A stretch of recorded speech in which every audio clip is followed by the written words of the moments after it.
नमस्कार दोस्तों, मैं राजवीर शाह और आप देख रहे हैं द न्यूज़पेपर।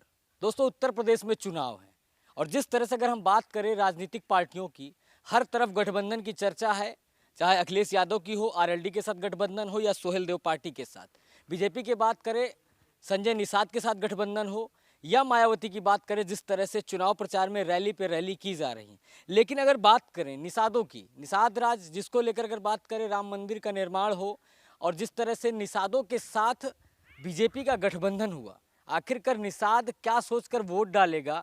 मंदिर हो, बहुत सारे मुद्दे हैं, घरेलू मुद्दे हैं और यहाँ के क्षेत्र की विकास की भी चर्चा होगी। और जिस तरह से आपने देखा योगी आदित्यनाथ के 4.5 साल का कार्यकाल, ये लोग कैसे देखते हैं, क्या देखकर ये वोट डालेंगे, ये भी एक अहम मुद्दा है। लेकिन उत्तर प्रदेश के चुनाव में निषादों के ऊपर सबकी पॉलिटिकल पार्टियों की नज़र है। अगर हम बात करें, जो अगर हम बीजेपी की मिनिस्टर की बात करें, वो भी निषाद हैं, वो भी काफ़ी पकड़ इस क्षेत्र में रखती हैं। मैं इस समय बुंदेलखंड में हूँ और इस बुंदेलखंड की अगर बात करें ज़िले की, तो बांदा ज़िला पड़ता है और यहाँ पर हमारे साथ कुछ निषाद भाई हैं और सीधा उनसे चर्चा करते हैं कि आने वाले विधानसभा चुनाव में ये लोग क्या देखकर वोटिंग करेंगे, क्योंकि ये अहम मुद्दा है। क्योंकि जनता ही सरकार बनाती है और जनता जिधर मुड़ेगी उसी की सरकार बनेगी। साइकिल दौड़ेगी या हाथी दम भरेगा या कमल का फूल खिलेगा, ये तो आने वाला वक्त बताएगा, लेकिन जनता सब कुछ क्लियर कर देगी। जो नाम है चाचा आपका? हमारा जोगीलाल निषाद। निषाद जी, एक बात ये बताइए, चुनाव हैं चाचा, क्या हम देखकर वोट करेंगे, क्या आपकी मर्जी रहेगी? हमारी उम्र करीब 65 साल होने वाली है। जी। जब से देश आज़ाद हुआ कांग्रेस सरकार रही, लेकिन आज का जैसा दिन देख रहे हैं उसकी सरकार में हमने कभी नहीं देखा। आज हम स्वतंत्र हैं, न कोई जातिवाद है इस पार्टी में, न कोई दबाव है, सब स्वतंत्र है। और पार्टियों में जातीयता भरी पड़ी है। चाहे मायावती ले लीजिए, चाहे अखिलेश लीजिए, वहाँ सब जातिवाद है। लेकिन इसमें किसी जात का महत्व नहीं, सबका सम्मान, सबका विकास, सबको सम्मान मिलता है। हम संतुष्ट हैं इस सरकार से। संतुष्ट तो है चाचा, लेकिन एक बात अगर हम पूछे, आपने तो बहुत सारी होली भी देखी होगी, दिवाली भी देखी होगी। हाँ, देखा है, बहुत दिन देखा। आपने कांग्रेस की बात छेड़ दी, हाँ, तो क्या कैसा शासन था कांग्रेस के राज में? कांग्रेस का शासन में हम तो समझ नहीं पाए कि फिर गरीबों के लिए कुछ किया हो। लेकिन इसने 10 साल में इतना परिवर्तन कर दिया कि हमने बहुत दिन से ये दिन नहीं देखते, आज जो आज देख रहे हैं खुश है। आप भावुक हो रहे हैं, मैं समझ रहा हूँ, आप भावुक हो रहे हैं। लेकिन एक बात बताइए, अगर हम अखिलेश यादव के शासनकाल को देखें, अखिलेश का जब शासनकाल था, यानी मुलायम सिंह यानी समाजवादी पार्टी का शासन था, तो क्या देखा आपने, अंतर क्या रहा योगी आदित्यनाथ में और अखिलेश यादव के शासन? अंतर ये था श्रीमान जी की उसके शासनकाल में अगर हमारे साथ अत्याचार होता था, हम कोई जात का नाम नहीं ले रहे हैं, लेकिन हमारा अत्याचार का निवारण नहीं हो पाया। हम दबते चले गए और वो बढ़ते चले गए।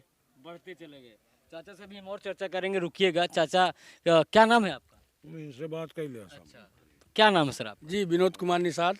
निषाद जी, अभी तो चाचा बड़े भावुक हो गए कि पुरानी बातें उन्होंने खोल दी। आप क्या देखकर वोटिंग करेंगे? और जिस तरह से अगर हम बात करें, एक सवाल आपसे और पूछ लेता हूँ। संजय निषाद जो हैं पार्टी, निषाद पार्टी, उनका गठबंधन बीजेपी के साथ हुआ, तो कैसे आप देखते हैं और क्या सोच कर आप वोटिंग करेंगे इस बार?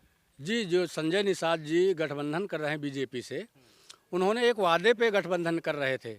लेकिन जो महारैली अभी आपका लखनऊ में रैली की गई, उसमें ये था कि हम अमित शाह और माननीय मोदी जी से, योगी जी से अपने आरक्षण के लिए, अगर हमको आरक्षण मिलेगा तो उसमें हम लोग बीजेपी के साथ में गठबंधन करेंगे और वोट बीजेपी के साथ करेंगे और रहेंगे। अगर वो हमको आरक्षण नहीं देते हैं हमारी समाज को, तो हम लोग बीजेपी के साथ नहीं हैं। हम निषाद पार्टी को ही, कोई भी निषाद पार्टी से अगर खड़ा हुआ तो निषाद पार्टी को वोट करेंगे। निषाद पार्टी को वोट करेंगे। एक बात ये बताइए, जैसे मान लीजिए, एक आपसे सवाल पूछता हूँ, अगर आपके क्षेत्र की बात करें, आपके क्षेत्र में निषाद पार्टी को टिकट नहीं मिलता है, बीजेपी को टिकट मिलता है, बीजेपी के किसी और कैंडिडेट को टिकट मिलता है, तो फिर आप उस पर क्या करेंगे? जी, अगर हमारे निषाद समाज को कैंडिडेट आता है तो हम निषाद, क्योंकि उससे भी हम लोग फिर जाएंगे कहाँ, हम लोग अपने निषाद के साथ में ही रहेंगे। अपने निषाद। जातिगत समीकरण आप बिठा रहे हैं, अगर मान लीजिए इसी की जगह किसी मान लीजिए अन्य कास्ट को टिकट मिलता है और दूसरी जगह निषाद को मिलता है, तो फिर कैसे जी क्या? अगर गठबंधन हो गया और आरक्षण की बात आ गई, अभी समय है, बीजेपी को समय दिया गया है, लेटर भी हमारे डॉक्टर संजय निषाद जी लेटर भी भेजे हैं, उसका जो निराकरण होगा और उसमें जानकारी 2-4-6 दिन या महीने खाड़ में हो रही है, तो उसमें हम लोग फिर बीजेपी के साथ में कोई भी कैंडिडेट आए। अच्छा, आपने इतनी बातें कर दी, आपने बीजेपी के साथ है, ठीक है, समाजवादी पार्टी तो निषादों का मंदिर इस समय बनवाने जा रही है अयोध्या में। जी चुनाव है ना, चुनाव है इसलिए हर पार्टी जैसा कि सपा हो चाहे मंदिर बनवा दे, चाहे निषाद पार्टी की मूर्ति खड़ी, निषाद गृहराज का या कोई या हमारे जो वो हैं मूर्ति कलाकार मूर्ति बना दें, तो ये तो चुनाव के समय में अब कुछ भी ये लोग करेंगे, हम लोगों को लुभावना दे करके वोट लेने के चक्कर में कि हम गृहराज की मूर्ति बना रहे हैं, हम आपके साथ में हैं। अभी तक हम लोगों की समाज इधर उधर बिखरी हुई है, हम लोगों की समाज सबसे ज़्यादा, फिर भी हम लोगों को कोई आरक्षण में कोई भी हमारे पढ़े लिखे लड़के इंटर बीए किए घूम रहे हैं, उन लोगों को क्या मिल रहा है? कुछ नहीं मिल रहा। एक बात बताइए, राम मंदिर पर आपसे एक चर्चा कर लेता हूँ, क्योंकि कहा जाते हैं निषाद राज के बहुत ही निषाद राज उनके प्रभु राम के बहुत प्रिय थे। तो राम मंदिर बना, तो अगर निषादों की बात करें, क्योंकि अगर मैं प्रयागराज में था, वहाँ पर निषादों से मैंने चर्चा की, वो लोग बड़ा खुश थे। आप कैसे देखते हैं इसको?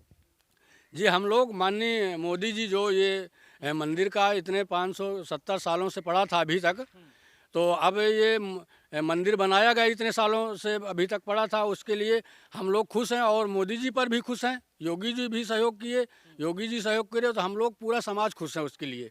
लेकिन हम लोगों की समाज के लिए भी तो कुछ सोचिए, उसके लिए भी कुछ सोचिए, और हम लोग तो उनके साथ हमेशा और अच्छे खुश भी हैं, उनके कार्यों से भी खुश हैं, ऐसा नहीं खुश नहीं है। खुश का मतलब क्या, सुरक्षा से खुश है कि विकास से खुश है? देखिए विकास भी हम लोगों के क्षेत्र में जो भी हुआ योगी की सरकार में, मोदी जी जो कार्य लाइट रोड है, लाइट है, और तमाम जो गरीबों के लिए राशन उपलब्ध कराया गया, तो उस तरह की जो परसेंटेज है, जैसे कि 5% दिया जा रहा था राशन, अभी तो हम लोगों को 40% लोगों को जोड़ करके राशन दिया जा रहा है। लाइट भी उपलब्ध है हर जगह, डेरा मजरों में विकास हुआ है। विकास हुआ है। और सुरक्षा सुरक्षा की को देखा जाए तो सुरक्षा में भी हमको 5 सालों में सुरक्षा सही ढंग से किसी गरीब को सताया नहीं जा रहा, सराहनीय रहा कार्य उनका, ऐसा कोई दिक्कत नहीं। अच्छी रही। चाचा आपसे चर्चा करते हैं, क्योंकि आपने तो बड़ी पुरानी बातें खोल दी, तो एक चीज़ मैं आपसे पूछ लेता हूँ। अभी आपने कहा एक ही जाति को लेकर ज़्यादा समीकरण थे, एक ही जाति पर मतलब राजनीति चलती थी कि इस जाति वाले के साथ कोई नहीं बोल सकता, अगर उसको बोले तो लड़ाई होगी। क्या कहना चाहते हैं आप? देखो सर, ऐसा है कि कोई पार्टी हो, हमने बहुत बहुत मायावती के साथ बहुत दिन से जुड़े थे, बहुजन समाज पार्टी में थे। अच्छा, मायावती से आप जुड़े थे? बहुत जुड़े थे, कम से कम शुरू में हम ही जुड़े थे, जब दिनकर जी विधायक हुए थे। अच्छा, इस क्षेत्र से। तो यहाँ घर में आया करते थे, खाना तक खाया करते थे हमारे घर में। तो कुछ दिन के बाद दोबारा चुनाव हुआ, तो जब फिर आए तो हमने ये देखा कि हर जनों को ही महत्व दिया जाता है, हम सब करने के बाद भी हमारा कोई महत्व नहीं है, तो उस पार्टी को हमने छोड़ दिया है। मतलब जब हरिजनों को महत्व दिया गया, आपको नहीं दिया, उसको छोड़ा आपने, फिर सपा आपने ज्वाइन। सपा में जुड़े। अच्छा। सपा में जुड़े जब ये आया था यहाँ अमरका में, क्या कहते हो, दिसंबर नहीं था वो, अखिलेश यादव क्या वो शिवपाल यादव, हमें अध्यक्ष पद बनाया गया। 10 फुट के सिंहासन में हमको बैठाया गया। अच्छा। और हम बैठे, सम्मान किया हमारा, हमारा पूरा समाज उनके साथ जुड़ गया, पूरा का पूरा समाज, पूरा समाज जुड़ गया, विधायक बना। इसके बाद ये अध्यक्ष, मार्का का अध्यक्ष सोनी को बनाया गया, जबकि वहाँ वोट का कोई महत्व, कोई वैल्यू नहीं है। इस पार्टी से हम असंतुष्ट हो गए, हमने उसको छोड़ दिया। इसके बाद हमारी बहन निरंजन ज्योति आई, तो हमको ज्ञान कराया, तब से हम इसमें जुड़े और जुड़े रहेंगे, ये हमारा वादा है। जुड़े रहेंगे वादा है। क्या आपको अच्छा लगा कि आपको लगता है कि हम इसमें आगे तक सरवाइव कर लेंगे, आगे तक चलते रहे? ये संतुष्ट है, गरीब कल्याण योजना के तहत सबको राशन मिलता है, सम्मान निधि योजना का पैसा सबको मिलता है, गरीबों का 10-20 सौ हो उसको भी मिलता है। आज तक किसी सरकार ने ऐसा नहीं किया है, तो हम संतुष्ट हैं, इसलिए वोटिंग करेंगे। सबका साथ सबका विकास यानी सही है। हाँ सही है, जो वादा है इनका सही है। अखिलेश जी कहते हैं गुंडागर्दी बहुत बढ़ गया, ऐसा है क्या क्षेत्र में? गुंडागर्दी कुछ नहीं बढ़ी, हमने तो नहीं देखा कि गुंडा ही है। कोई चाहे सवर्ण हो, किसी को करे तक नहीं कहता, आप शब्द नहीं बोलता। अगर अखिलेश की सरकार होती तो यादव हमारे पानी लगाते थे तो वहाँ नदिया बांध के हमारा खेत सूख जाता तो वो लगाते थे। हम बहुत दिन देखा है और सब देखा है। बहुत देखा है। अच्छा विनोद जी, एक चीज़ आपसे जानना चाहते हैं। एक चर्चा हो रही है पॉलिटिकल, अगर बात करें, एक चर्चा ये आ रही है कि इस बार का चुनाव जातिगत होगा या धार्मिक होगा, हिंदू मुसलमान पे होगा या जातिगत समीकरण बिठाए जाएंगे, क्योंकि आप तो पॉलिटिकल अच्छे समझते हैं। तो क्या इस बार हिंदू मुसलमान पे चुनाव होने वाला है? क्योंकि अगर हम अखिलेश यादव की बात करें, जिन्ना की मूर्ति बनवा रहे हैं, मुस्लिम वोट बैंक को खींचना चाहते हैं कि मुस्लिम वोट बैंक एक तरफ हो जाए। अगर योगी आदित्यनाथ की बात करें तो मंदिर बनवा रहे हो, हिंदू वोट बैंक को खींचना चाहते हैं। तो अगर नीचे की जनता की बात करें, जो नीचे लोग रह रहे हैं, वो क्या सोचकर वोटिंग करेंगे? या धर्म के नाम पर करेंगे या जातिगत या विकास के नाम पर होगा वोटिंग? देखिए, विकास के नाम पर वोट करेंगे, जो भी है विकास के नाम पर वोट की जाएगी। बाकी ये तो चुनाव की रणनीतियाँ हैं, वोट लेने के लिए कोई मंदिर अब बनवा रहा है, कोई मस्जिद बनवा रहा है, तो ये सब पे नहीं हम लोग जाएंगे। विकास के नाम, विकास के कार्यों के नाम पे जाएंगे। विकास जहाँ पे होगा, सम्मान मिलेगा, हम लोगों को, समाज को सम्मान मिलेगा, वहीं पे वोटिंग करेंगे।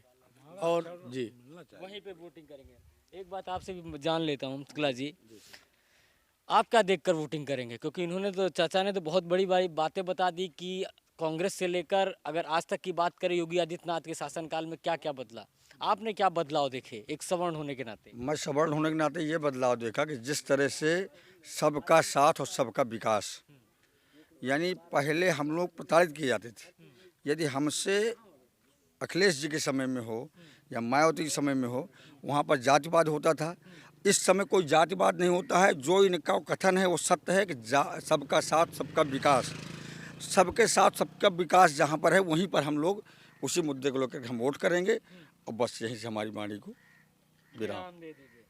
तो एक बात ये समझिए कि अगर एक गांव की जनता की बात करें, अपने आप में बहुत संकुचित भाव में ये लोग बोलते हैं, क्योंकि एक कहते नहीं कैमरे का थोड़ा डर। लेकिन अगर इनकी बातों को समझे, सुरक्षा को लेकर इन्होंने मुद्दे जो उठाए कि सुरक्षा, अगर योगी जी के शासनकाल की बात करें तो 4.5 साल इनके बहुत अच्छे से कटे। अगर अखिलेश यादव के शासनकाल की बात करें तो आपने सुना कि कैसा माहौल रहा। हम किसी पर टिप्पणी नहीं करना चाहते, लेकिन एक बात जो सबसे महत्वपूर्ण है, विकास की। अब अभी हम विनोद जी से बात कर रहे थे, विनोद जी कह रहे हैं कि विकास हुआ है, ऐसा नहीं है, लेकिन एक आरक्षण की बात इन्होंने खोली कि आरक्षण होना चाहिए।